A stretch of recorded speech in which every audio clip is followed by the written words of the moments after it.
أعوذ بالله من الشيطان الرجيم.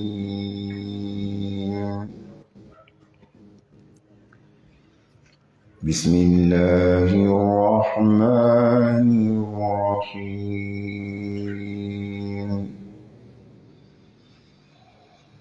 في بيوت أذن الله أن ترفع ويذكر فيها اسمه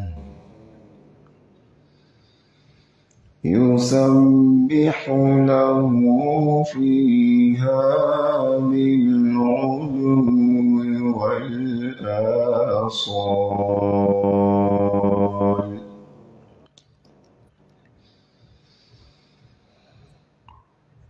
في بيوت أذن الله أن ترفع ويذكر فيها اسمه يسبح له فيها بالغدو والآصال.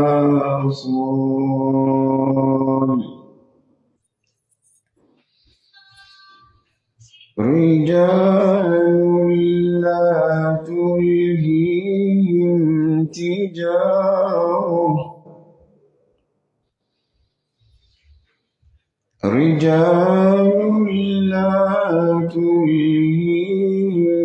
تجارة ولا بيع عن ذكر الله.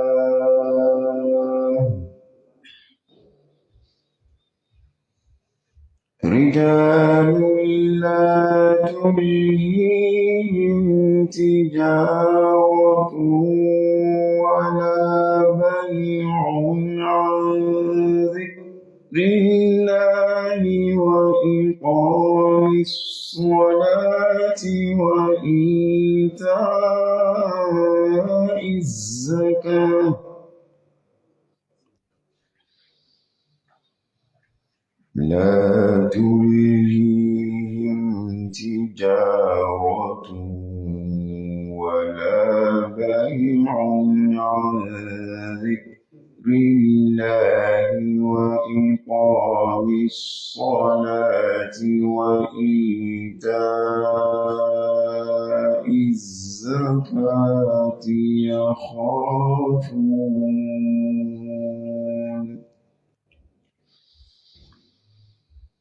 يخافون يوما تتقلب فيه القلوب والأبصار. الحمد لله والصلاة والسلام على رسول الله وعلى آله وصحبه وسلم تسليما كثيرا. أما بعد، السلام عليكم ورحمة الله وبركاته. Alhamdulillah, nous remercions Allah subhanahu wa ta'ala qui a fait de nous d'abord des musulmans. C'est une grâce infinie.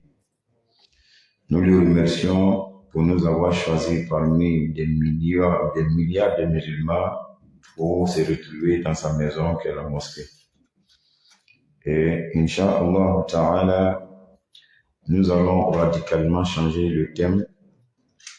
Au lieu de Riyad Salihin, nous allons faire une petite promenade dans la biographie du premier calife de l'islam, qui est Abu Bakr al-Siddiq bin Abi Quhafa radiyallahu ta'ala anhu. Alhamdulillah, nala sona amina du Abu Bakr ka vi kono doni. Abu Bakr ka vi min kabako ba kono. Ni ango amba fwa tele fila anti ban. Sabu mugololo a choisi la Allah ta'ala bolo.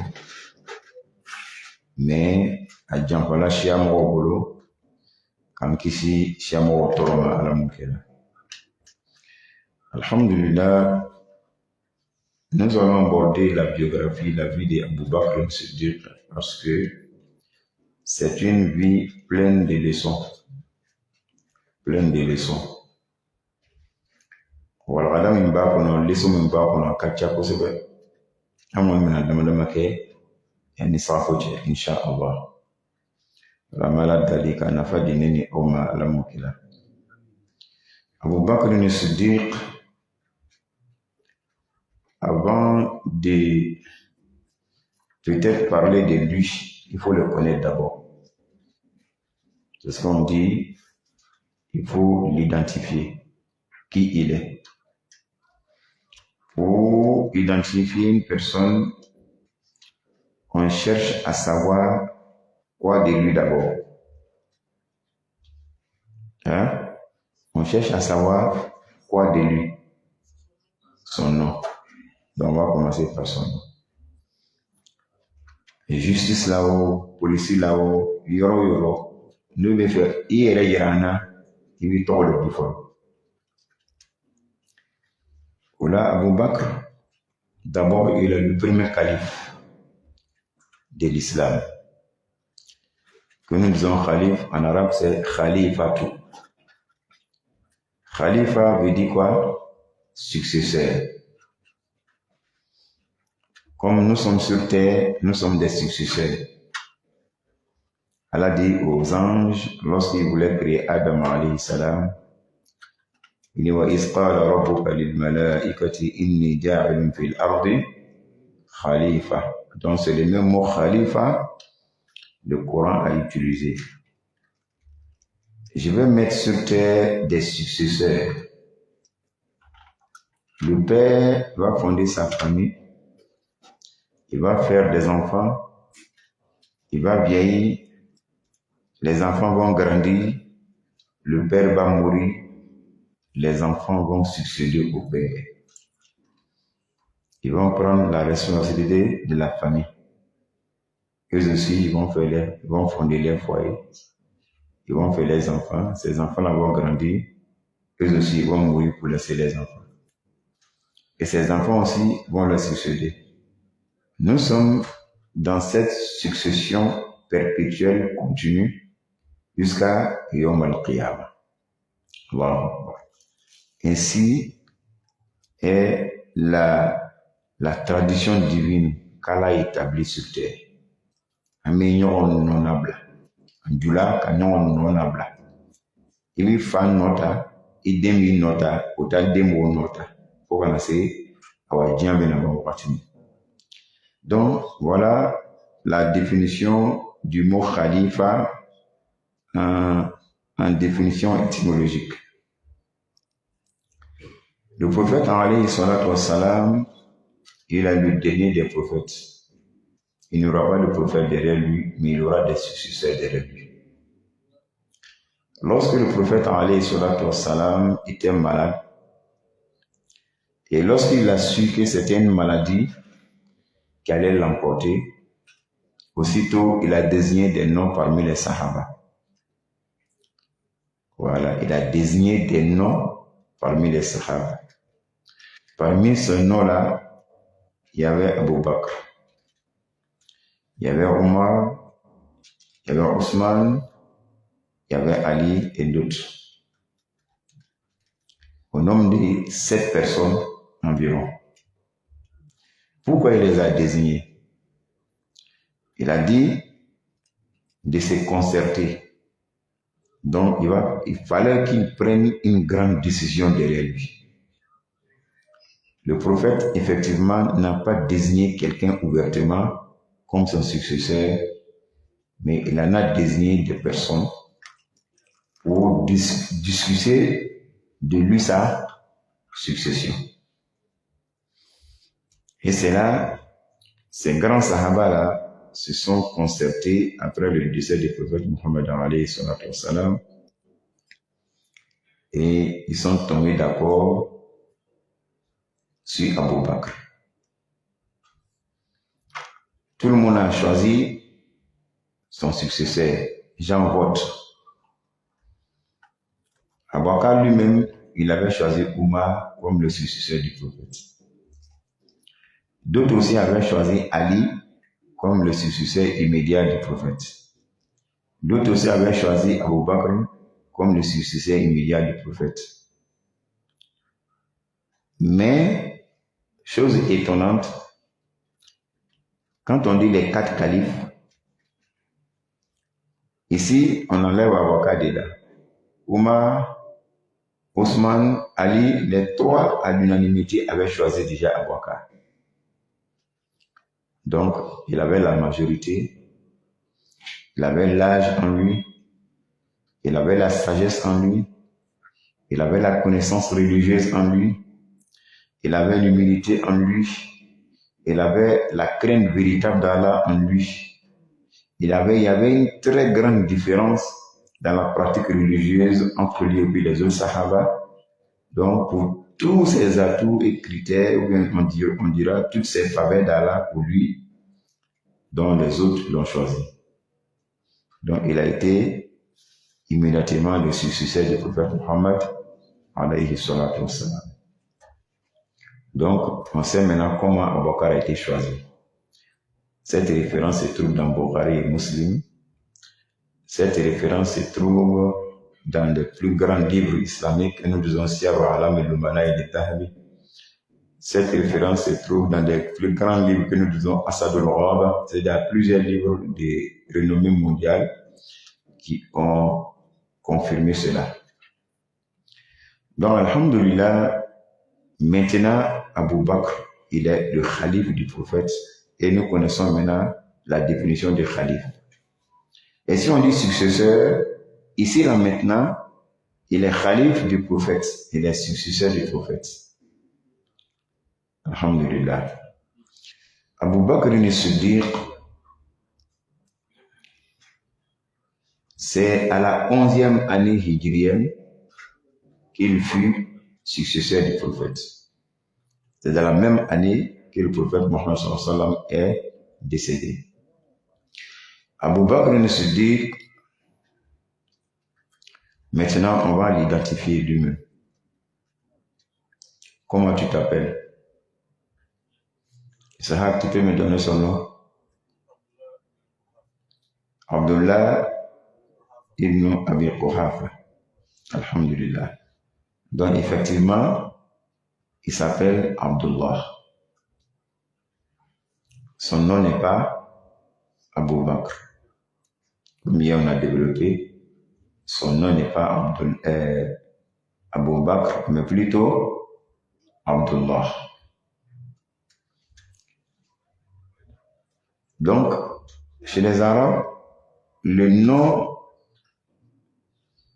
précède les noms de famille. Donc, son nom, c'est Abdullah. Maintenant, chez eux, il n'y a pas de nom de famille. Le père, tu portes le nom de ton père. De la manière que nous et nos pères, nos frères, nous tous, nous portons le nom. Un seul nom, Balo, Balo, tout le monde est Balo dans la maison. Tout le monde est connu. Chez eux, ce n'est pas le cas. Voilà. Donc, tu prends le nom de ton père. Et c'est ce que Isaac a donné. Il dit Abdullah ibn Abi Quhafa. On va rectifier un peu dans le nom. Abu Quhafa, ça c'est le surnom de son père. Voilà, shukran barakallahu fikum. Est-ce que vous voyez? Comme on dit Abu Bakr, c'est son surnom. Abu Quhafa, qui est le surnom de son père. Maintenant, le véritable nom de son père, c'est ce qu'il vient de dire, c'est Ousmane. Donc, c'est Abdullah ibn Ousmane. Abdullah ibn Ousmane. Voilà. Donc, si on dit Abdullah ibn Abi Quhafa, on va accepter, car c'est le surnom, mais le nom véritable, à l'état civil, c'est Ousmane. Alhamdulillah. Donc, je pense que nous connaissons le nom d'Abu Bakr. Donc, c'est Abu Bakr. Son nom, Abdullah ibn Ousmane. Donc, alhamdulillah, nous allons donner son nom complet selon le livre d'Ibn Hajar al-Asqalani que nous disons Al-Isaba. Ibn Hajar al-Asqalani qui est connu plus dans l'exégèse de Bukhari. C'est lui qui a fait l'explication intégrale de Sahih Bukhari, que nous disons Fatuhu al-Bari. Il s'appelle Al-Isaba. Il dit Abdullah ibn Osman, c'est son nom. Ibn Amir, ça c'est le nom de son grand-père. Ibn Amrou, ça c'est le nom du père de son grand-père, arrière-grand-père. Ibn Ka'b, Ibn Sa'd, Ibn Tayyim, Ibn Murra, Ibn Ka'b, Ibn Lu'ay, Ibn Ghalib. Alhamdulillah, tout ça c'est les noms différents arrière-grand-père de Abu Bakr. Abdullah, ça c'est son nom. Tout le reste, ce sont ses papas. Donc, Ousmane, qui est son premier papa. Deuxième, Amir, qui est son premier grand-père. Amrou, deuxième grand-père. Ka'ab, troisième grand-père. Saad, quatrième grand-père. Tayyim, cinquième grand-père. Murra, sixième grand-père. Ka'ab, septième grand-père. Lu'ay, huitième grand-père. Ghalib, neuvième grand-père. Donc, même si on n'écrit pas tout ça, au moins c'est le premier nom, on n'a qu'à retenir ça. Abdullah ibn Osman. Abdullah ibn Osman. Ça, c'est son nom véritable à l'état civil. Alhamdulillah, Allah subhanahu wa ta'ala a voulu que sa mère soit Salma bint Sakhr. Donc ça, c'est la maman d'Abu Bakr. Elle s'appelait Salma bint Sakhr.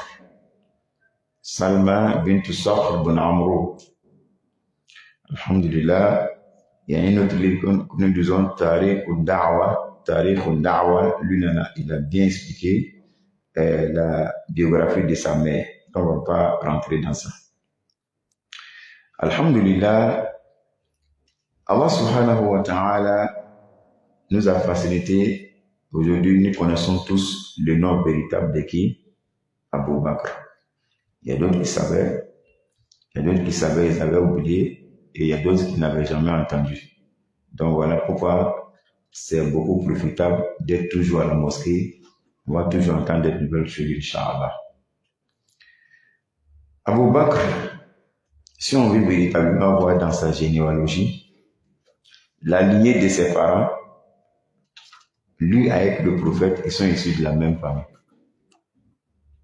Voilà. Il est de la même famille que le prophète Mohammed alayhi salatu wassalam. Donc, si on veut voir, lui avec le prophète sont de la même famille. Comment? ويلتقي مع النبي صلى الله عليه وسلم في النسب. Il y a un croisement entre Abu Bakr et le prophète Mohammed sallallahu alayhi wa sallam dans les généalogies. Fil-Jadd Sadis, précisément dans le sixième grand-père. Le sixième grand-père. Et le sixième grand-père, c'est Murra bin Ka'b. Le sixième grand-père d'Abu Bakr, il s'appelait Murra bin Ka'b. Ce Murra bin Ka'b est en même temps aussi le sixième grand-père de qui? Du prophète Mohammed alayhi salatu wassalam. Donc vous voyez ce miracle. Abakar Manna Yeremati Allah Krapo. C'est Allah qui a voulu, c'est Allah qui l'a façonné, c'est Allah qui l'a inspiré, c'est Allah qui l'a orienté. Abakar Manna Yeremati. Mais malheureusement, Allah a voilé ça aux chiites. Il le traite de tout, sauf ce qui est meilleur. Allah ou Kanda. Nous, t'es Kanda, au Congo, on va la bolo, quand qui se trouve à la moukia. Donc, n'a y flali que Abu Bakr radiallahu ta'ala anhu, ani ala kira union soro, au moitié ou nanila. Donc, Murra bin Ka'b est le sixième grand-père d'Abu Bakr. Murra bin Ka'b est le 6e grand-père du prophète Mohammed, alayhi salatu wassalam. Donc, si on veut comprendre chez nous en Afrique, à partir de Moura Bonka, prophète et avocat étaient dans quoi? Dans la même maison. Même assiette de nourriture. Puisque c'était le même grand-père. Oh, ni furu le nana keka furu keka, famille abechi. Adina fama dama ala mokela. Alhamdulillah. Donc, il y a un livre que nous disons, Siratu wa Hayatu Siddiq. Ça y est dans ce livre, page 67. Alhamdulillah, un gros famille. Je vais fatiguer mon beau un peu. Pourquoi il a le nom Abou Bakr? On dit c'est pas son nom. Non, il est quitté où? Abou Bakr. Non, tant s'il dit il a quelque chose là, il va prendre. Ok. Donc, vous voyez, pour mieux le connaître encore, d'abord on connaît son nom à l'état civil et son prénom là, c'est venu comment? On va aussi s'enseigner ça. C'est beaucoup capital. Toi, tu as quelque chose à dire? Hein? Concernant? Ah oui, bismillah. Pourquoi on l'appelle Abou Bakr? Beaucoup, 80% des musulmans ne connaissent pas Ousmane, Abdullah ibn Ousmane, mais c'est Abou Bakr on connaît. Le nom Abou Bakr là, c'est quitté où? Je pense que ce nom a été attribué par le prophète. Donc ce nom a été attribué par le prophète. Ça veut dire quoi? C'est-à-dire que c'est le prophète qui lui a appelé. Abou Bakr veut dire quoi? Le véridique. Le véridique. Ok. Non, on va ensemble. C'est lui sa connaissance aussi. Elle a exposé. On va ensemble. Donc, lui, il dit, c'est le prophète qui l'a attribué ça. Abou Bakr. C'est pas le prophète qui l'a attribué. Mais plutôt, Bismillah. Bismillah. Micro. La signification. Non. Le père de la fille. Oh, le père de la fille. Ok. Alhamdulillah, qu'Allah nous aide. Donc, Abou Bakr, on dit le père de la fille. Quelle fille? Aïcha. Oh, Aïcha. Allahu Akbar. Donc, Alhamdulillah, Abou Bakr, le père de la fille. Bon, c'est pas trop ça. Le père des jeunes filles. Hein? Qui vous a dit ça? Lui dit la fille Aïcha, mais vous avez généralisé. Qui vous a dit ça? Le père du petit chameau. Voilà. Mais on va préciser de la petite chamelle. Voilà. C'est pas le père des filles. Voilà. Ni le père de Aïcha, mais c'est le père des petites chamelles. Les jeunes chamelles. Abou Bakr croyait ɲɔgɔnmɛ muso sunguru fa. Donc an m'a fili a ko sunguru mais a tun bɛ ɲɔgɔnmɛ de fɔ. Aïcha tɛ sungurudenw fana tɛ. Ɲɔgɔnmɛ sunguru o fa a tɔgɔ la lawuli. Est-ce que vous voyez? Donc je pense que c'est compris. Shukran. Barakallahu fikum. En arabe, voilà pourquoi souvent quand nous on parle, les gens disent que ceux-là ils se font voir. Non. C'est pas l'orgueil ni l'ostentation. Nous on a appris la langue arabe. C'est notre domaine. Dans la manière que vous dites que les professeurs de la lettre moderne, nous aussi on a ça chez nous. On décortique les mots en vocabulaire. On te donne même l'historique des mots. Et on va te dire pourquoi ces mots-là ont été composés en lettres et puis ça donne tel sens. On a appris ça. Alors aussi à faciliter, On en a donné dans les écoles. Moi, j'ai fui l'un des professeurs de la langue arabe et de la culture arabe pendant des années. J'ai formé des élèves qui ont eu le doctorat aujourd'hui. Et j'ai formé ceux de la seconde, première, terminale. Avec ma formation, ils partaient faire les bacs et puis ils ont eu. Donc, c'est pour vous dire que quand on parle souvent des imams et de la lecture du Coran, les gens, ils nous banalisent. Ils n'ont qu'à se faire voir. Tout ce qu'il dit là, nous ne sommes pas arabes. On ne peut pas respecter ça. Est-ce que lui-même, il connaît même le Coran comme de la manière qu'il parle? Là.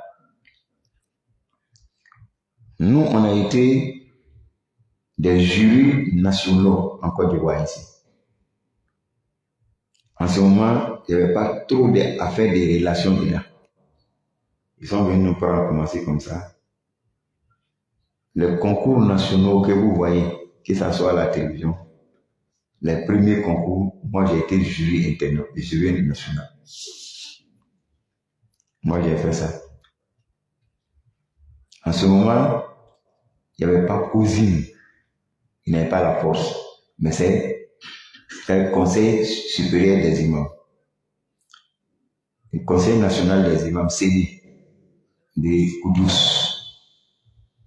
Là-bas, quand Fofana n'est pas trop de mal demandé, ou les Djibas, c'est autre.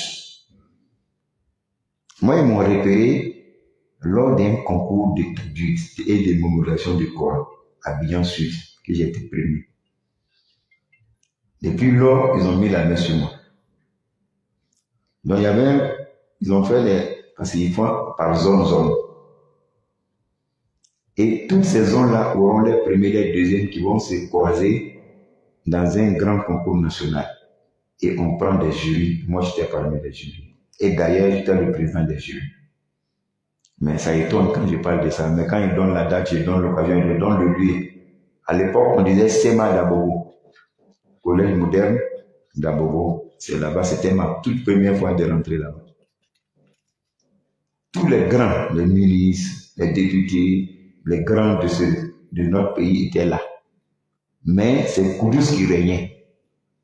Avant que le cousin vienne les déloger un tout petit peu. Est-ce que vous voyez? Et mon second, c'était Abdelkarim Doumbia. Si les gens le connaissent, il est à Trècheville. Imam Abdelkarim Doumbia. Donc, alhamdulillah, on en a contrôlé les étudiants, les élèves, les mémorisations, les règles de tajwid, l'accent, tout. Donc, ni économiquement de fola, on a calme, mais wasote.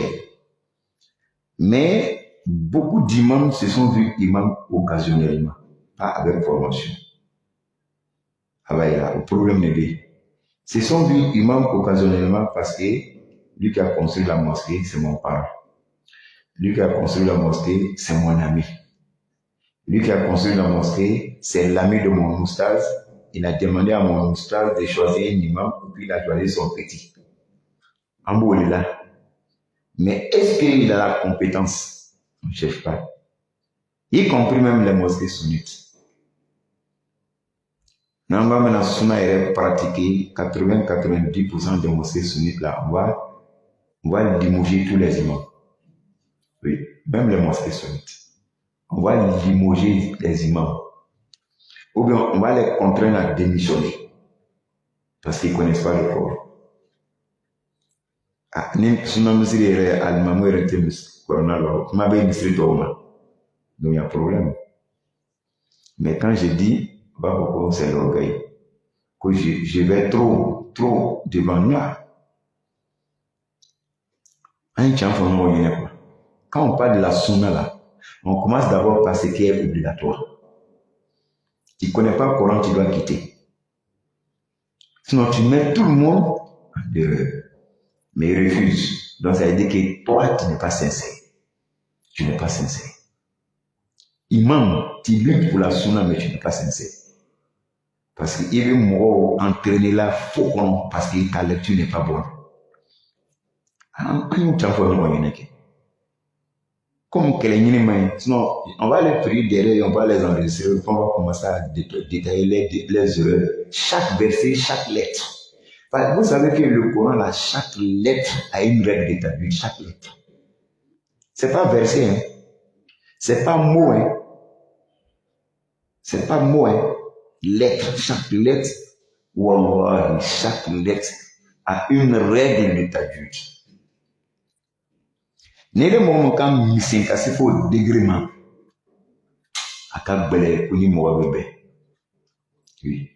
De deux, chaque prolongation dans la lecture du Coran a un degré. A un degré de prolongation. Il faut forcément, si tu veux être expert dans le Coran, il faut maîtriser ça. Pas en regardant, mais maîtriser tout ça dans la tête. Tu n'as pas besoin de regarder pour dire. Chaque prolongation, quand on te pose la question, tu dis ça là, c'est prolongation 2. Pourquoi tu donnes? Prolongation 4, pourquoi tu donnes? Prolongation 5 ou 26, pourquoi tu donnes? Ou la prolongation qui peut être variable, soit 2, 4, 6, 5, tu peux donner tout. Prolongation qui ne peut pas être variable, qui est statique, qui ne bouge pas. Si tu ajoutes net, c'est une erreur. Nikibe Donbera, l'année où j'ai été jury, il y avait un duel féroce entre Darul Hadith d'Abobo et puis une école.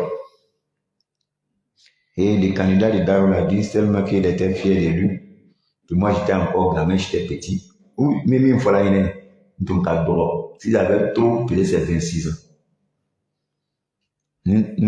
Nous sommes chic, nous corvala trop. Peut-être c'est 26 ans. Parce que Allah a gagné de l'an pour la Juna. J'ai posé une question que je ne vais jamais oublier. Et le candidat de Darul Hadith dit non, que lui n'est pas d'accord, que moi il dit qu'il a fait erreur dans la réponse. Allahu Akbar. Et c'était quoi? C'était les lettres qui sortent des deux lèvres, que je me rappelle très bien. Qui sont au nombre de quoi bien? 4. Parce que c'est une leçon, on n'a plus besoin. Allah ta'ala, alhamdulillah, il dit qu'on va chercher encore dans le livre, est-ce qu'on a fait erreur? Est-ce que Allah a fait que depuis l'enfance, on avait mémorisé tous les livres, c'est resté. Jusqu'à aujourd'hui, c'est resté.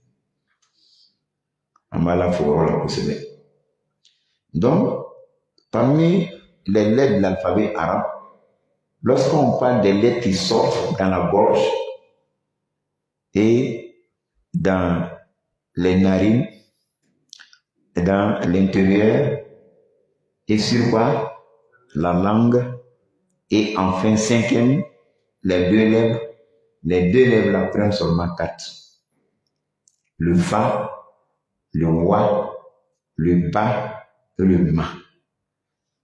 Si on te pose question, il ne faut pas dire il veut chercher, il faut répondre en même temps.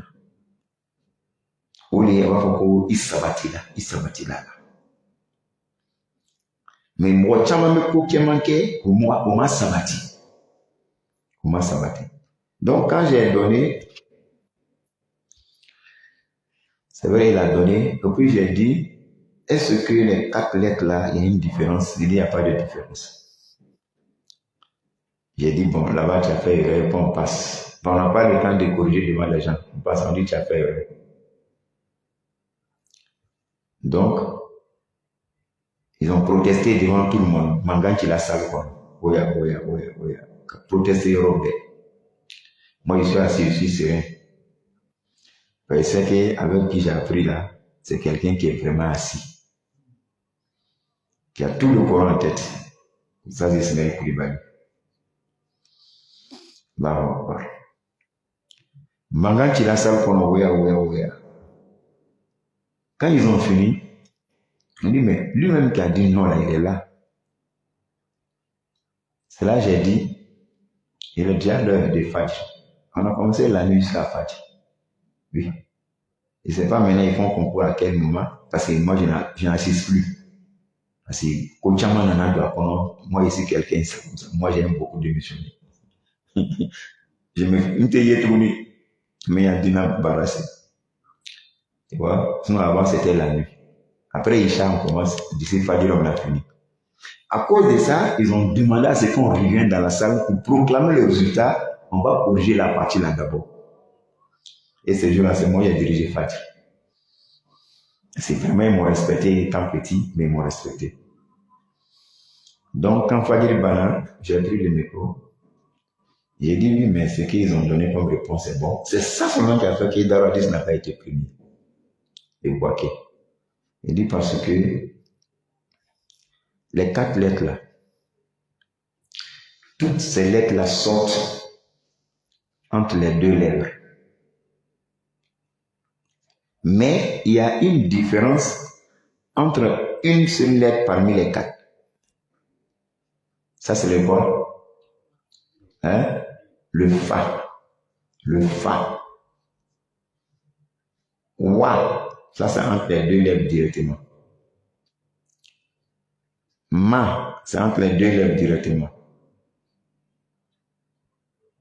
Est-ce que vous voyez? Ba. Entre les 2 lèvres directement. Mais le fa entre les 2 lèvres, mais à l'intérieur de la lèvre du bas.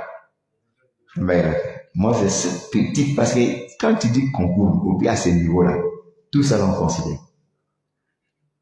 Sinon, si on est entre nous comme ça, là, quand tu dis 4 lettres, entre les 2 lèvres, on passe. Parce qu'on sait que le niveau n'est pas, c'est que, voilà. Non. Donc, c'est comme ça. C'est selon le niveau que le jury devient quoi? Sévère. Les gens ne savent pas. Voilà. Donc, quand j'ai donné, il dit c'est là-bas j'avais besoin. Ils étaient déjà d'accord.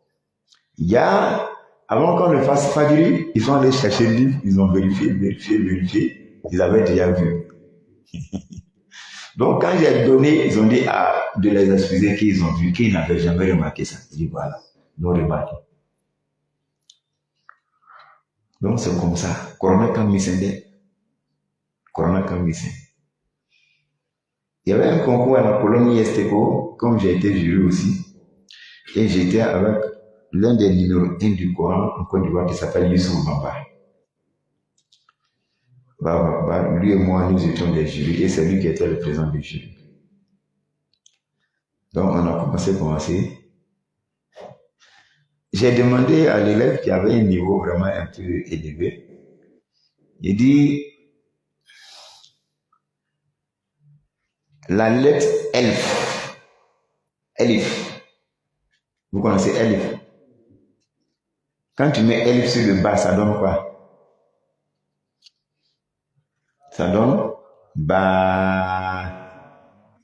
Vous savez ça? Quand tu mets le Elif sur le Wa sur le bout, ça donne quoi? Bou. Quand tu mets le Ya sur le Bi, ça donne quoi? Bi. Essayez de retenir ça. Donc le Alif là, je ne suis pas allé avec ce que tout le monde dit toujours, tout le monde connaît là. Le jury là, c'est comme ça il fait. Il va amener celui-là à le bloquer, voir si vraiment il a des niveaux, c'est normal.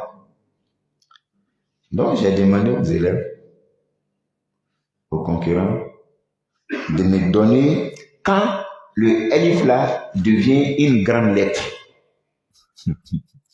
Quand le Elif devient une grande lettre, on appelle ça Harful Mufakham. Vous voyez, l'alphabet arabe contient 7 grandes lettres. Le Kho, on n'a pas le droit de dire Ha en ouvrant la bouche avec.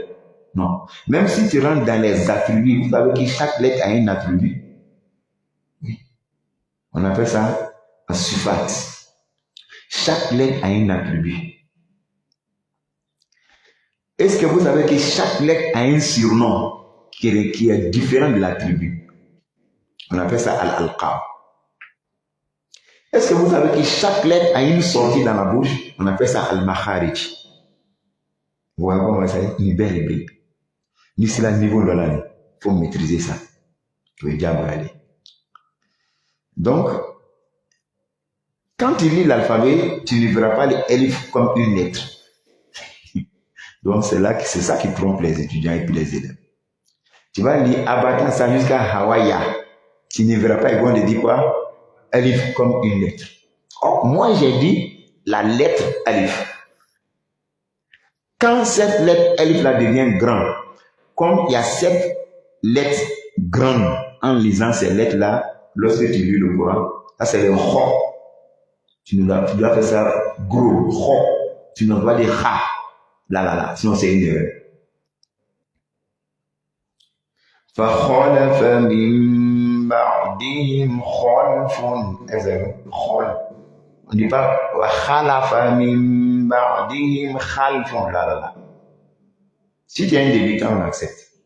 Mais si tu as un niveau, on tape à temps pour dire non, tu as fait erreur. Or, le sens n'a pas changé, mais la lecture, et puis la règle minutieuse n'a pas été respectée. Donc, quand j'ai donné un exemple comme Kho, il y a le son dedans, on ne dit pas son, on dit son. En fermant toujours la bouche. Bon,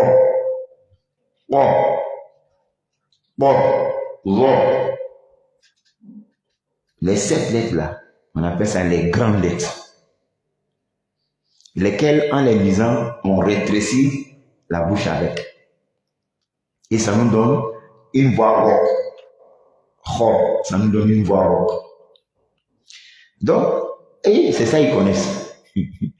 Oh là là. Maintenant, le Alif là, quand lui devient comme ça aussi là, Olumu Kolose, Kassorabe.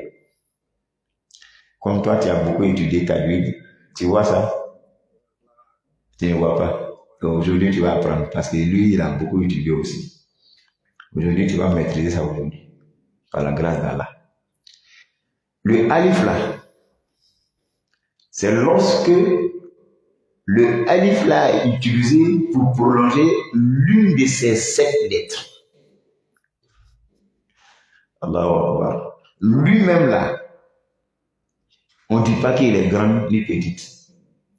Il est grande lettre et on va le lire comme le Kho en rétrécissant les 2 lèvres à condition qu'il soit collé à l'une de ces grandes lettres. Donc en lisant ces grandes lettres, Bram, tu es en train de elf avec toi. Donc quand ils disent وقال الشيطان لما قضي الأمر وقال, est-ce que vous voyez? Les élèves et puis les étudiants se basent beaucoup sur le Qa seulement. Mais le elf qui a prolongé le cas, on dit Qa. Maintenant, le elf là, lui, laquelle règle de tajwid? Ils disent que non, il n'y a pas de règle de tajwid, c'est faux. Chaque lettre du Coran a quoi? A une règle de tajwid. Chaque lettre. C'est ce jour-là aussi ils ont remarqué ça. Est-ce que vous voyez? C'est là que j'ai dit, une fois que tu dis oh, il y a le elf qui est là. Le elf maintenant, lui, devient grand parce qu'il prolonge une lettre grande.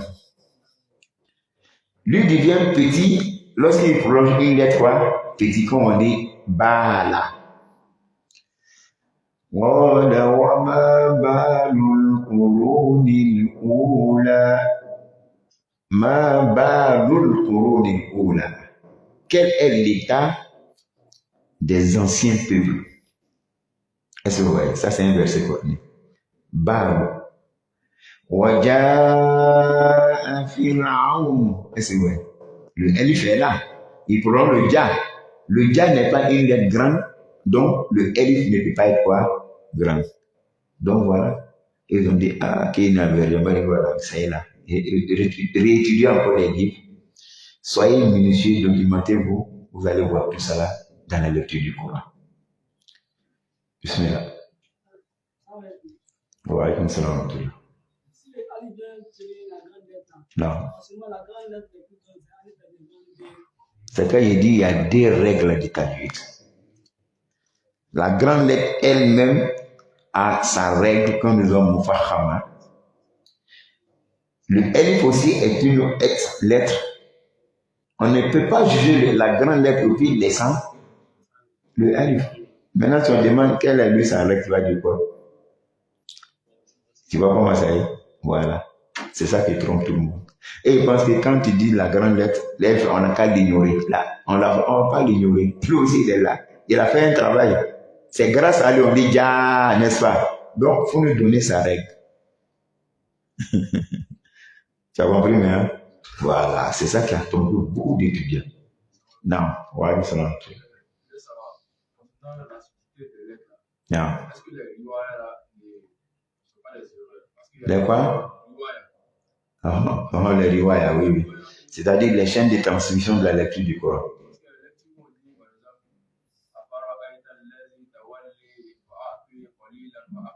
Non.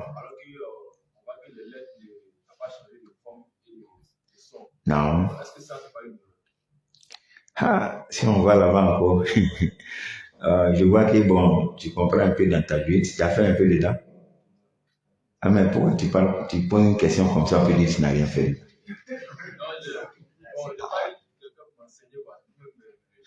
Tu t'es autodidacté. Ok. Toi-même, tu as fini par là déjà. Tu dis riwaya. Par là, veut dire fini. Riwaya veut dire chaîne de transmission. Le prophète Mohammed alayhi salatu wassalam, il avait plusieurs manières de dire le Coran pour les Sahaba. Est-ce que vous voyez? Il avait plusieurs manières. Car le Coran est révélé en 7 lettres. Sabat al-Ahruf. En 7 lettres. Et quand on dit 7 lettres, c'est l'accent de la lecture du Coran. Je vais encore être explicite en donnant un exemple de notre société. Quand on dit Djoulakan, la langue Djoula, il faut me citer une langue Djoulakan, je vais voir. Non. Il faut dire, il y a Djoulakan, il y a ça là-dedans, il y a ça là, il faut me citer un seulement. Moi, je vais te citer un. Djoulakan, il y a Wogine Kakan. Ça, c'est Djoulakan. N'est-ce pas? Il y a quoi? Koyara. Ça, c'est Djoulakan. Il y a quoi? Bamanaka. Ça, c'est Djoulakan. Il y a quoi? Maouka. Ça, c'est Djoulakan. On continue, hein? Il y a quoi? Jimini. Ça, c'est Djoulakan. Il y a quoi encore? Hein? Con. Djoulaba. Ça aussi, c'est Djoulakan. Il y a Dafi. C'est normal, non? Dafinkan. C'est Djoulakan. Et je sais pas si vous voyez. Bon, on n'a qu'à se limiter à ça. Foula. Quoi? Ah, ça, je ne connais pas ça. Toi, tu es extraordinaire. Moi, décalé, mais. Ok. La Djoula de Con, il y a Koro, il y a Bonokan, en Djoula, à Bébé. Mais en un mot, on dit quoi? Djoulaka. Le Coran était comme ça aussi. En un mot, on dit la langue à quoi? Arabe. Mais avec des différents accents. Quand le Maoka parle ton Djoula, tu entends. Mais tu ne peux pas parler comme lui parle. Quand, voilà, mais toi tu entends. Parce que tu entends Djoulakan. Quand c'est le Djoulakan, il l'a dit. Mais c'est les accents qui diffèrent. Voilà. Et quand la Guinée-Kakan, le Maningakan là, quand il parle, tu entends. Mais on te dit, il faut parler Maningakan, tu ne veux pas parler. Etc. Mais le prophète seul comprenait tout, il peut dire tout. Ouais, la puissance du prophète. Avec qu'il c'était 7 différents accents de la langue arabe. Allah a fait descendre le Coran dedans.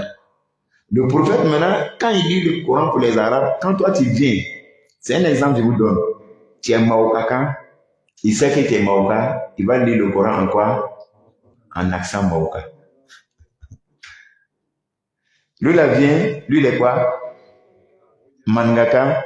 Il dit, toi il est un Mangaka. Il sait que si lui toi tu es un Mangaka arabe, maintenant l'autre, lui, s'il te dit en la Guinée-Kakan, ça va te fatiguer. Donc, toi, ton accent de ton ethnie, là, il prend ça directement et t'enseigne dedans. Lui seul, il maîtrisait, mais les autres savants ne maîtrisaient pas ça. C'était miracle de l'air. Voilà quand on dit le Coran est révélé en 7 lettres là, c'est-à-dire accent. Sinon le Coran c'est le même. C'est les mêmes lettres, c'est les mêmes versets, c'est la même langue arabe. C'est l'accent qui changeait. Maintenant, le prophète Mohammed sallallahu alayhi wa sallam, il a eu un autre miracle. Allahu Akbar. Quand il lit le verset coranique,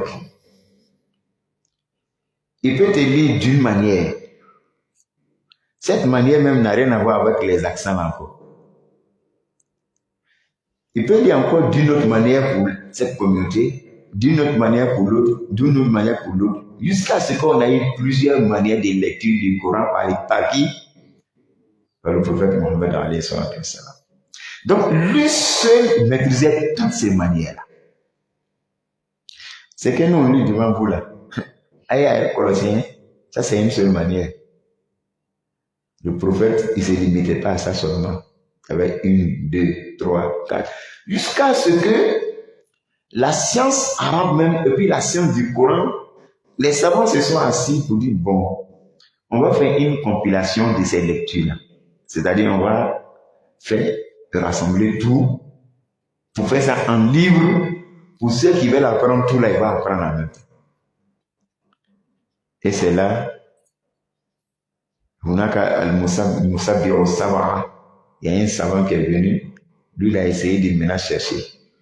Après le décès du prophète, après le décès des Sahaba, tout le monde lisait le Coran, tout le monde avait la maîtrise. Mais tout le monde, une seule personne n'avait pas tout en lui.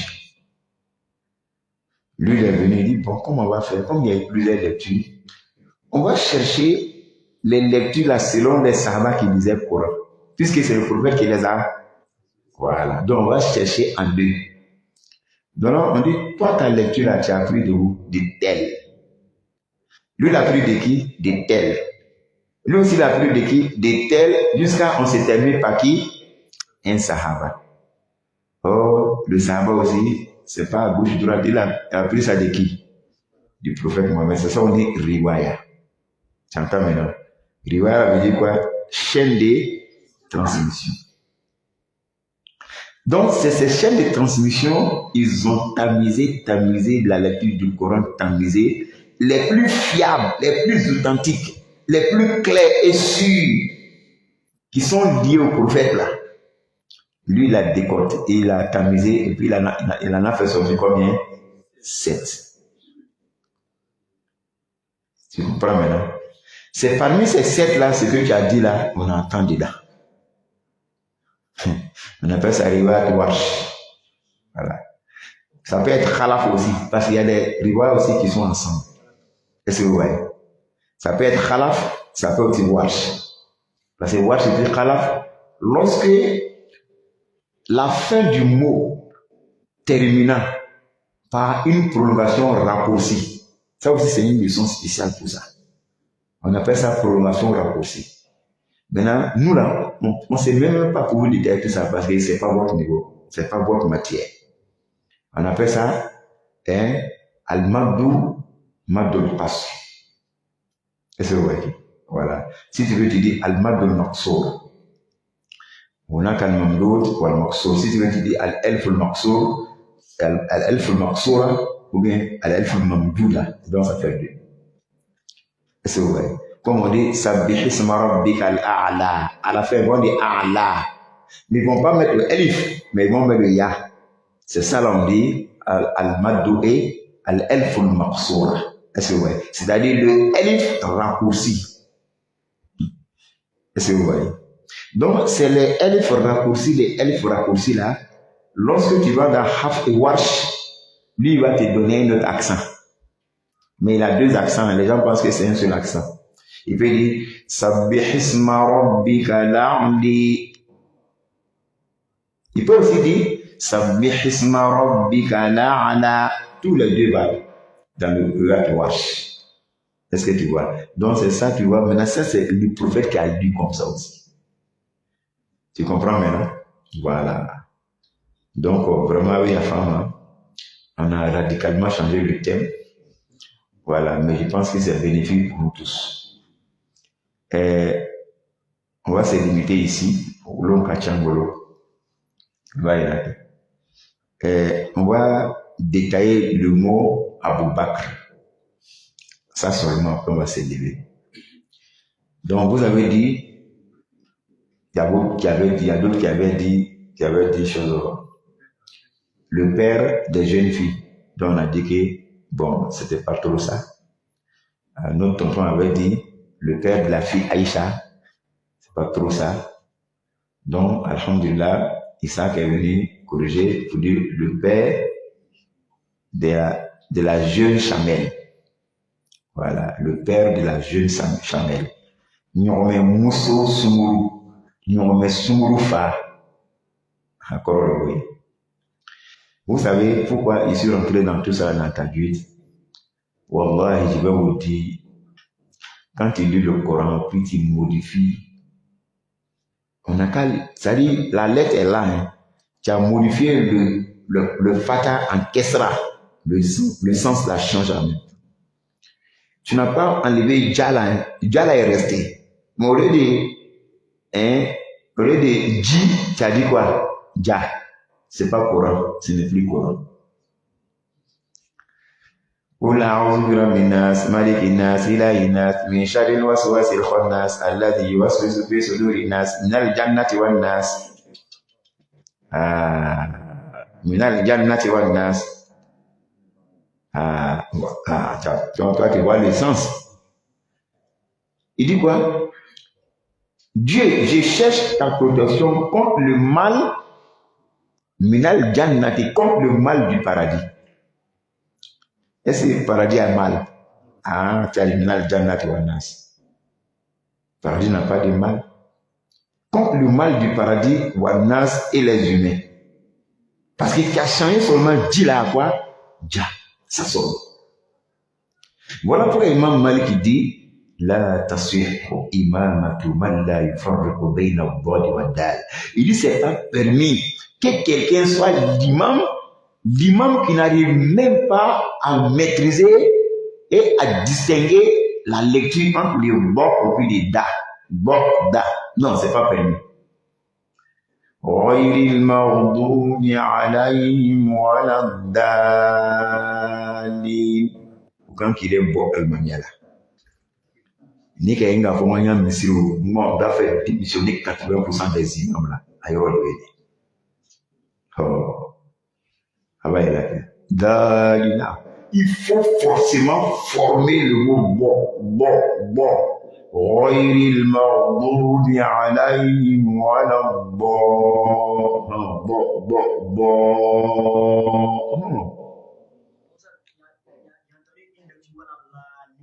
Non, ça veut dire aller boire la paix. Aller les là. Mais il faut d'aller cap ça donne. Lui là à côté de la plaque.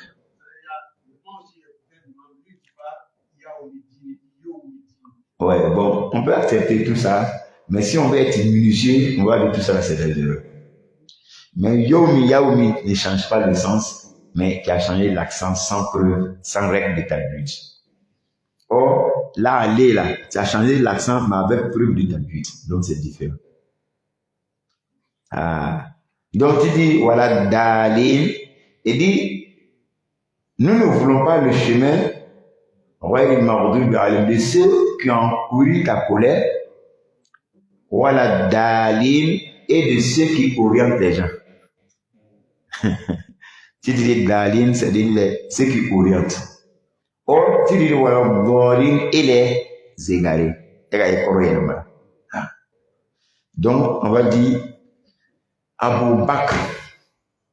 Quand tu dis Bakr, il y a son sens. Quand tu dis Abou Bikr, il y a son sens. Quand tu dis Abou Boukr, il y a son sens.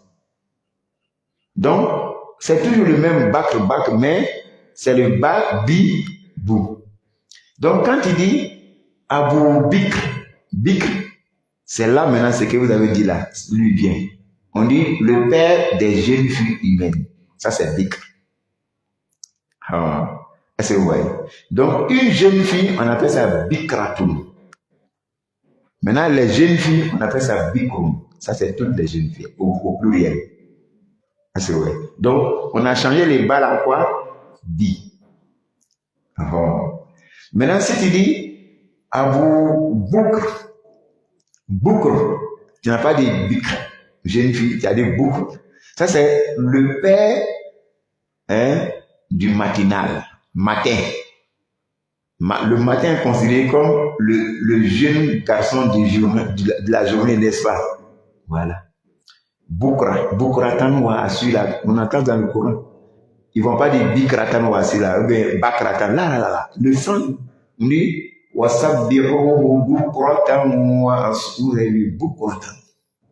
Et si on voit Boukratan, le tala, lui aussi il joue son rôle.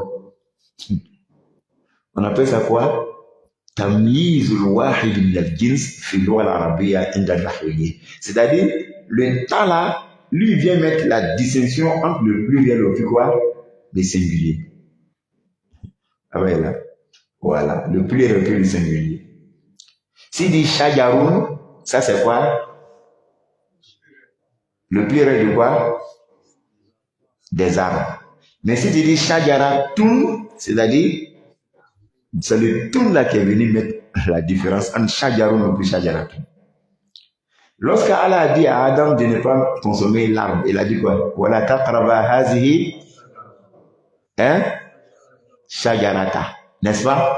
Donc c'était un seul arbre, c'était pas tous les arbres. Si Allah avait dit Wala taqrabu hazihi shajara, il n'a pas dit shajarata.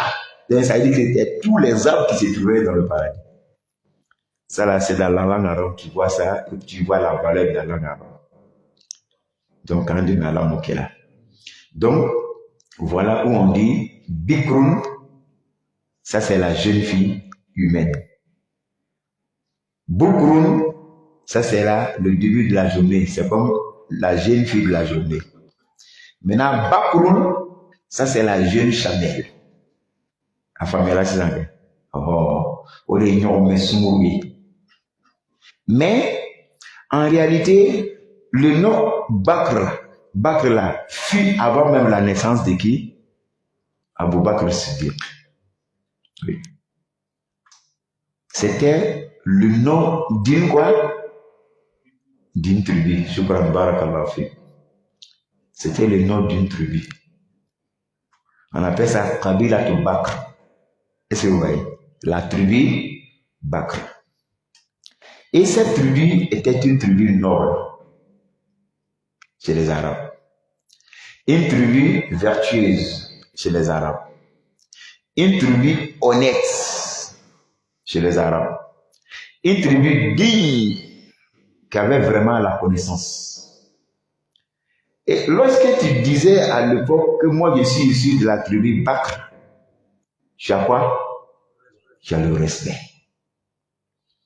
Une tribu honnête, digne. Il n'y a pas volé parmi eux. Il n'y a pas malhonnête parmi eux.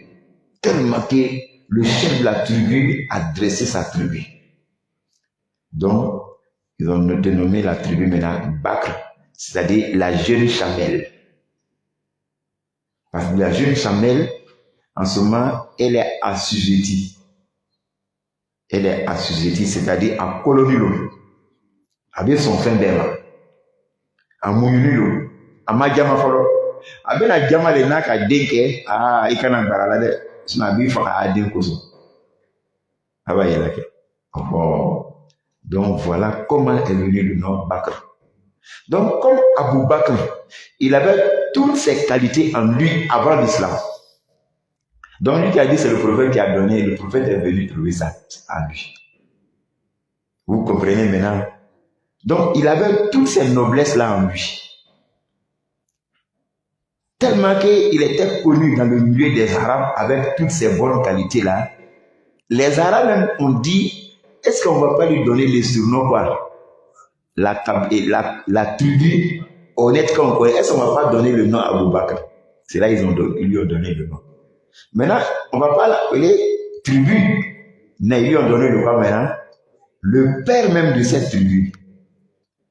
Donc, dans la définition étymologique, on va dire la jeune chamelle. Mais dans la définition de quoi? Des tribus, on va dire quoi? Le père de la tribu Bakr. Est-ce que vous voyez maintenant? Voilà. Pourquoi? C'est ce qu'on vous a donné maintenant. Parce qu'Abu Bakr, il avait ça déjà avant l'islam. Tout le monde consommait l'alcool. Lui, il s'est interdit l'alcool. Il n'a jamais consommé. C'est étonnant, hein? Il n'a jamais consommé l'alcool. C'est l'idolâtrie qui régnait. Il n'a jamais adoré une idole en une fraction de seconde. Ahmad Dieu bateau. Prenez Bukhari, vous allez voir. Prenez Muslim, vous allez voir. C'est nos références, ça. Amen à ça. La seule fois que son père l'a obligé d'aller adorer idole, ils ont été là-bas. Ils sont allés où on adore les idoles. C'était un événement d'idolâtrie. Comme de la manière que Ibrahim aussi, on voulait le forcer par aller là. C'était la même chose aussi, comme ça pour lui aussi. Et Abu Bakr, ils sont allés. En ce moment, il était adolescent. Ils sont allés. Donc tout le monde est là, dit ses vœux devant qui? devant bois. Parce que quand on dit statuette, même on a donné un peu de choses. Devant les bois, arbres. Toi-même, tu allais sculpter ça. D'abord, tu allais couper. Il n'a pas pu se défendre. Tu allais sculpter pour lui donner nez, tête, oreille. C'est toi-même, tu as façonné, tu l'as façonné. Et puis, tu vas lui dire ton problème. Non, ça m'a caillé. Allez, c'est mon robakela. Donc, avocat a vu, tout le monde a dit, Nata, moi j'ai un problème de foyer, ma femme ne fait pas enfant, faut m'aider. L'autre a dit, moi j'ai un problème de santé. Il voit tout le monde dire ça. Bon, l'autre aussi va dire ça. Il a commencé à appeler les idoles là, puis il a crié pour que tout le monde le regarde. Il dit, Ya Lata, Ya Hubbal. Mais qui est là duré comme ça? On regarde, c'est un adolescent. Il dit, Inni ja'i'un fa'ati'imuni. Il dit, j'ai faim, je veux que vous me donnez de la nourriture. On dit, mais ça c'est quel vœu ça? Avec frappin dans le héros là.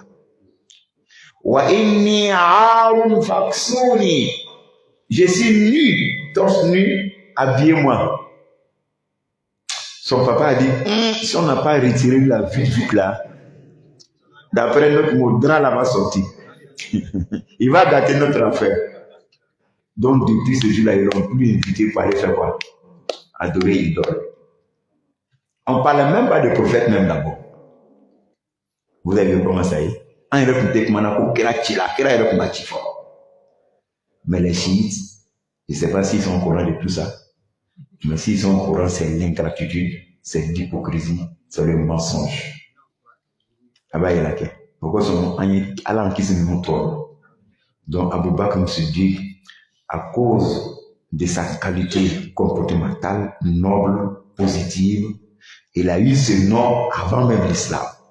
Comme le prophète aussi a eu le nom de quoi? Mohammed al-Amin, Mohammed l'homme de quoi? Confiance avant quoi? Sa prophétie. Donc, alhamdulillah, je pense que la mosquée Toulouse maintenant a eu le nom véritable de qui? Abu Bakr. Qui est Abdullah ibn Ousmane ibn Amir. Est-ce que vous voyez? Maintenant, le nom Abu Bakr est venu comment? Alhamdulillah, vous avez compris maintenant. Ça veut dire quoi? Vous connaissez ça maintenant.